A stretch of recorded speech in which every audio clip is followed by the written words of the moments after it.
ज्ञानवापी मस्जिद को लेकर मैं इसलिए पूछ रही हूँ, जैसे क्योंकि आप गोरखनाथ पीठ के पीठाधीश के नाते भी पूछ रही हूँ, क्या इस प्रॉब्लम का कोई सोल्यूशन है? देखिए, अगर हम उसको मस्जिद कहेंगे तो फिर विवाद होगा। हमें ज्ञानवापी बोल देना चाहिए।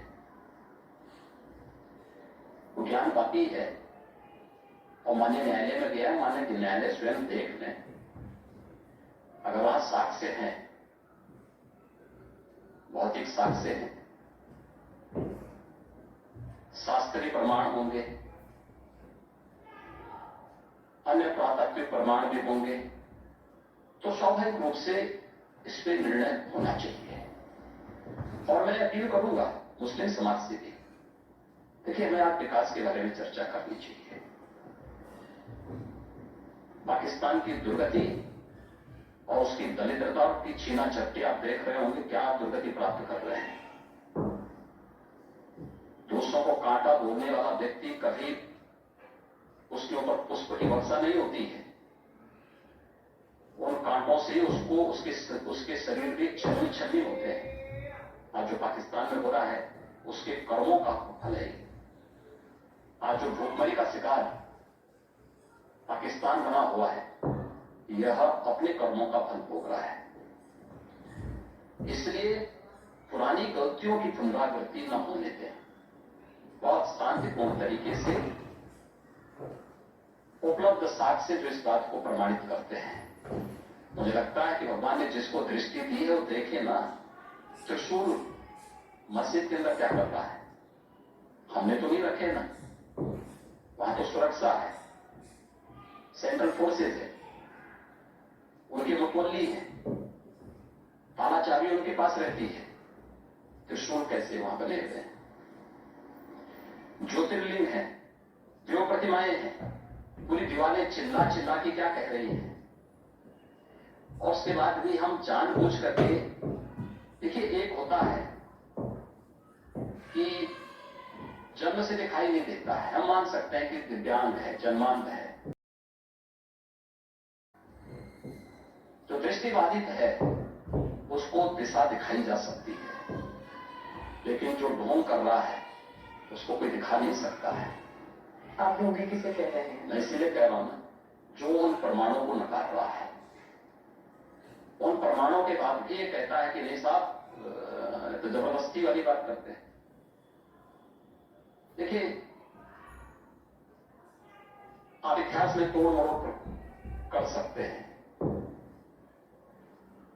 लेकिन उन ऐतिहासिक साक्ष्यों के साथ नहीं। भारत का रोल आप क्या विजन करते हैं कि क्या होना चाहिए? क्योंकि बहुत से लोग कहते हैं कि हम विश्व गुरु का जो सपना देख के चले हैं वो थोड़ा ओवर एम्बिशियस है। तो साउथ एशिया में और ग्लोबली आपका विजन क्या है भारत? देखिए, मैंने कहा ना, पिछले 9 वर्ष में प्रधानमंत्री मोदी जी के नेतृत्व में भारत ग्लोबल लीडर के रूप में स्थापित हुआ है।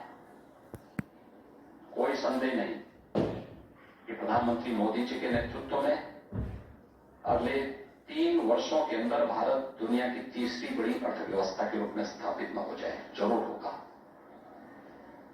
दुनिया के अंदर भारत की अपनी एक पहचान बनी है। भारत के बारे में लोगों के दृष्टिकोण में बदलाव आया है, और जो भारत के बारे में कहा जाता था, आज प्रधानमंत्री मोदी जी के नेतृत्व में वह साकार हो रहा है।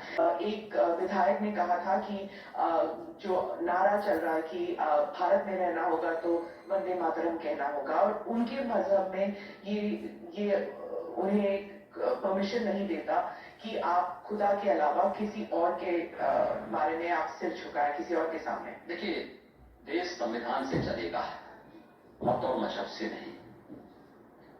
देखिए, मैं ईश्वर का भक्त हूं, ईश्वर में गाढ़ निष्ठा रखता हूं, लेकिन किसी पाखंड में विश्वास नहीं करता हूं। आपने देखा होगा, जब मुझे हमारी नौकरशाही ने कहा कि नोएडा लोग नहीं जाते, चीफ मिनिस्टर को नहीं जाना चाहिए, मैं उसको उल्लंघन करके नोएडा गया, कई बार गया, आधा दर्जन बार जा चुका हूं। दूसरी बार मुझे कहा गया कि रात्रि में सीएम को बिजनौर में निवास नहीं करना चाहिए, तो मैं जानबूझ करके वहां रुका। और मैंने पूछा, मैंने कहा कि क्यों नहीं निवास करना चाहिए, तो उन्होंने कहा साहब दोबारा सीएम नहीं बन सकता है। तो मैंने कहा मैं दोबारा भी सीएम बनूंगा, चिंता मत करो। दूसरा सवाल ये नहीं है, सवाल ये है कि मैं प्रदेश का सीएम हूं। आप ये बोलिए ना कि साहब वहां रहने की व्यवस्था नहीं है, तो जो भी गेस्ट हाउस होगा उसी में रहेंगे ना, आके कोई तो रहता होगा। एक कमरा चाहिए मुझे, तो सोने के लिए तख्ता चाहिए, ओढ़ने के लिए कंबल चाहिए, तो कुछ चाहिए थोड़ा है। तो इसमें जो है क्यों आप इस प्रकार की बातें करते हैं। मैं गया था, रुका था वहां पे। ऐसे ही आगरा के सर्किट हाउस के बारे में कहा जाता था, यानी उससे पहले पता नहीं कोई सीएम रुका कि नहीं रुका, लेकिन कि वहां सर्किट हाउस में जो सीएम रुकता है वो अपशकुन हो जाता है। तो मैंने कहा पूछा, मैंने कहा कि क्या अपशकुन होता है। उन्होंने कहा साहब जो है उसकी कुर्सी चली जाती है। तो मैंने कहा जो कुर्सी कल जानी वो आज चली जाए, लेकिन मैं रात्रि को रुकूंगा यहीं। फिर किसी ने कहा साहब यहाँ पे प्रेत आत्माएं आता ही है। मैंने कहा कम से कम उनसे वार्ता करने का अवसर मिलेगा ना रात्रि में। तो तुम सब सो जाओगे तो कम से कम किसी से बातचीत तो करो ना रात्रि में कि भाई कौन है क्या है। तो पाखंड में हमारा कतई विश्वास नहीं है। और इसीलिए मैं इस बात को कह सकता हूं कि भारत का भविष्य उज्जवल है और 2024 में फिर से प्रधानमंत्री मोदी जी की लीडरशिप में एनडीए बहुमत के साथ आएगी, इसमें कोई संदेह किसी को नहीं होना चाहिए। और वंदे संवैधानिक व्यवस्था से देश संविधान से चलेगा, मत और मजहब से नहीं। आपका मत आपका मजहब अपने तरीके से होगा, अपने घर में होगा, अपनी मस्जिद अपनी इबादत गाह तक होगा, सड़क पे प्रदर्शन करने के लिए नहीं। और इसको आप जो है किसी भी अन्य तरीके से दूसरे पे थोप नहीं सकते हैं। नेशन फर्स्ट, अगर देश में किसी को रहना है तो उसको राष्ट्र को सर्वोपरि मानना होगा, अपने मत और मजहब को नहीं।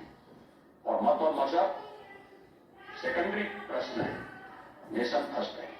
धन्यवाद योगी जी, आप एएनआई के साथ बात करने के लिए। बहुत बहुत धन्यवाद।